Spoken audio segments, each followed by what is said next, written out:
Hello again. Today I'm going to talk to you about Lasagne gardening. Now, although the name implies it, it's got nothing to do with pasta. So don't be disappointed if you don't try to plant a spaghetti tree or a pasta plant. It's got nothing to do with that. It's a system of gardening which, similarly to Lasagne, it's created in layers.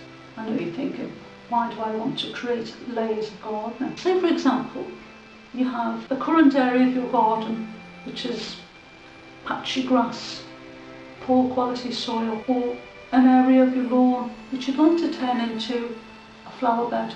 What would you do? You'd have to dig up your lawn, and then you have the problem of what you do with all that grass. You'd have to buy your compost, unless you have quite a lot in. And as you probably have noticed, if you buy a couple of bags of compost, it goes nowhere.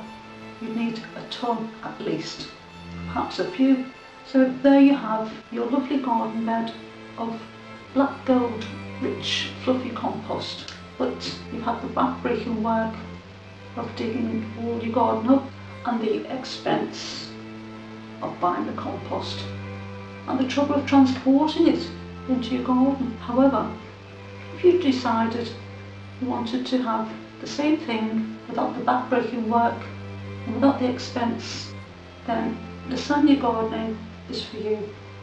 You can create an area of your garden into a beautiful flower bed with fluffy compost for free. It's not magic. You do need something. You need patience, and you need to be a little bit resourceful in order to create the layers. The layers are made up of layers of nitrogen and layers of carbon, each put on top of the other. So I'll go into more detail a bit later on. Now, I know it sounds a bit technical, layers of carbon, layers of nitrogen. What does she mean? It's just a fancy name for the composting material. The nitrogen might consist of grass cuttings, potato peelings, that sort of thing. The carbon might consist of dead leaves or wood chippings, and I'll give you a list of many of the nitrogen and carbon materials that you could possibly find for free.